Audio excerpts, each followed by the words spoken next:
내가 첫 집이면 그 가격에 상관없이 취득세를 전액 면제 받으실 수 있다. 빌딩이랑 합쳤을 때 가격이 75만 불 이하일 경우에는 3만 불을 지원을 해줍니다. 그 다음에 만약에 투자면 새 집들 같은 경우는 많은 세제 혜택을 보실 수가 있습니다. 많은 이제 이 유지 때문에 오는 스트레스들이 있어요. 그 일은 저희가 다 해드리지만 금액을 지불을 하셔야 되고, 나는 내 바운더리 안에서 나의 플랜이 있죠. 내가 생활비를 얼마 쓰고 이런 게 있는데 갑자기 예상치 못한 이런 지출이 생겼을 때 오는 스트레스들이 있는 거예요. 그래서 이거는 이제 새 집에서는 이제 제외되는 이제 품목이다. 만약에 똑같은 돈이면 더 싸게 살 수 있어야 하는 게 맞아요. 왜냐면 이미 이그지스팅이라는 말은 결국은 부동산은 땅값이 오르는 거지 건물값이 상승하는 건 아닌 거거든요. 인프라가 이미 형성되어 있는 서버브에 입주가 가능하다. 같은 가격이면 더 넓은 대지를 살 수 있는, 그 5% 디파짓으로만 해도 그 자기가 만약에 70만 불이에요. 5%면 내가 3만 5천 불만 있어도 집을 살 수 있는 거예요. 대충적으로 봐서 미니멈이 4만 3천 불만 있으시면 여기 계신 모든 분들도 다 70만 불까지는 집을 사실 수 있다는 얘기입니다. 자, 그 다음에 이게 만약에 이그지스팅인데 투자였다. 새 집보다 더 다양하게 지역 선택이 가능하죠. 누구도 원하지 않는 그런 집을 저는 사서 레노베이션을 해서 밸류업을 시키는 거를 제가 즐겨하는 투자예요. 그래서 이런 레노베이션 프로젝트를 통해서 기존에 예를 들어서 동네가 형성된 가격대가 100만 불이다. 근데 나는 80만 불에 사서 10만 불을 넣어서 똑같이 100만을 만들면 나는 사자마자 10만 불의 자산이 생기는 거잖아요. 팔지 않아도. 그러니까 이런 투자가 가능하다. 새 집은 당연히 불가능하겠죠. 새 집에 내가 어떤 애들을 하긴 되게 힘들잖아요. 그죠? 이 단점에 대한 거를 확실하게 구분을 하실 수 있어야 본인이 어떤 거를 선택을 할 사람인지를 아시게 될 거예요. 자, 세틀먼트 이후에 집이 완공될 때까지 발생하는 이자 비용이에요. 이거를 절대 생각을 안 하시고 그냥 시작하시는 분들이 많으신데, 제가 아까도 말씀드렸지만 중고집은 30일 뒤에 내가 들어가고 나서 그때 금액이 치러지고 그 다음날부터 내가 살 수 있기 때문에 실제로 버리는 이자는 없죠. 그리고 버리는 나의 투자 자금은 없죠. 근데 이 새 집 같은 경우는 랜드 세틀먼트에서부터 이제 보통 8개월 정도 준공 기간이 걸려요. 나는 지금 살면서 내 렌트비도 내면서 이것도 내야 되는 상황인 거예요. 한 8개월 정도. 그 다음에 기존 주택에 비해 비교적 작은 대지 면적. 아까 계속해서 이어져 오는 얘기예요. 그 다음에 요즘 새 동네 보시면 집이 굉장히 다사다사 이렇게 붙어 있어요. 이제 띄워져 있어야 되는데 제로 바운더리라고 해가지고 그 게러지는 자기 집 펜스까지 그 갭 없이도 짓게 해줘요. 그러니까 그냥 내가 땅을 사가지고 집을 그냥 짓는 게 아니라 옆에 사이드 갭은 얼마나, 양쪽 집 혹은 그리고 뒷집까지도 그게 얼마나 갭이 있는지 그런 플랜을 잘 살펴보고 하는 게 굉장히 중요합니다. 그 다음에 토지 세틀먼트 지연으로 인해서 입주 시기가 연기가 될 수가 있죠.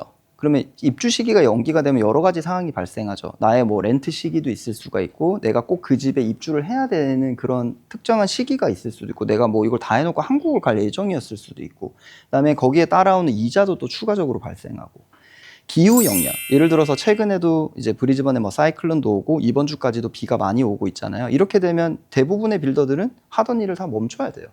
그러면 이제 어쩔 수 없이 그 기간만큼 또 연장이 되고, 그러면 나는 또 거기서 오는 피해를 입게 되는 거죠. 같은 가격 기준 새 집에 비해 낮은 임대 수익. 이게 또 굉장히 중요한 포인트인데요. 똑같이 내가 75짜리를 중고를 사고 무조건 새 거가 렌트 수익률은 더 높습니다. 사람 마음이라는 게 어쩔 수 없어요. 비슷한 동네에 똑같은 사이즈의 뭔가 이 집이 있는데 50불이 더 비싸고 100불이 더 비싸도 사람들은 새 집에 더 몰려요. 그 다음에 유지보수 비용 아까 말씀하셨죠. 그 다음에 구입 시 발견되지 않았던 주요 건물 또는 토지 하자 문제. 아까 좋은 대표적인 3대장이라고 불러요. 집에서 이그지스팅을 샀을 때 이거 3개가 나오면 정말 큰 문제일 수도 있고 작은 문제일 수도 있지만 주머니에서 돈이 심심찮게 들어가는 3대 문제가 뭐냐면 누수 문제. 밖에서 들어오든 내부에서 새든 새기 시작한다? 그럼 일단 골치가 아파요.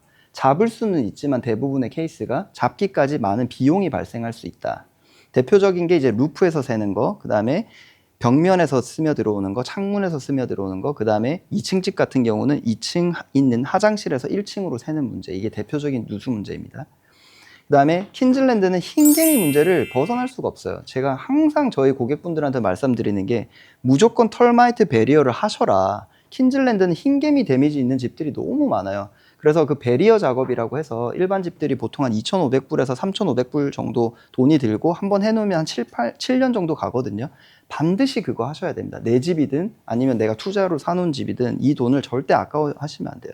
이 흰개미들이요, 나무를 다 갉아먹어서 건물의 스트럭처 자체를 다 망가뜨리기 때문에, 그리고 한번 어디서 시작이 되게 되면 그 안에서 계속 옮겨 다녀서 한번 생기기 전에 반드시 이거를 하셔야 됩니다. 그다음에 구조적 결함이죠. 그 스트럭처적으로 저희가 이제 집을 고객분들을 이제 위에서 사들이러 다니다 보면 실제로 스트럭처가 눈에 보이지 않고 내가 올라가도 느껴지지 않지만 집이 기울어져 있는 집들이 있어요. 일부분이. 그리고 스트럭처가 문제가 없더라도 토지 자체가, 집은 가만히 있는데 땅 자체가 기울어져 있는 집도 있어요. 그거는 저희가 레이저건을 밑에 그 튀기면 이제 오른쪽이랑 왼쪽 앞뒤가 그 높낮이가 레이저 표시되는 게 뭐 10cm면 10cm, 20cm면 20cm 다 균등해야 되는데 어디는 30cm고 어디는 20cm면 이 집은 토지가 기울어져 있든지 집이 기울어져 있든지 둘 중에 하나는 기울어져 있는 거예요. 굉장히 큰 메이저이기 때문에 되게 조심하셔야 되는 포인트입니다. 근데 이런 단점들의 생각은 안 하고 좋은 거, 내가 장점만 보고 시작하게 되면 결국은 부동산이 잘못된 방향으로 갈 수가 있기 때문에 항상 장점 공부보다 단점을 항상 더 많이 살피시기 위해서 하시라고 제가 이렇게 말씀을 드린 거예요.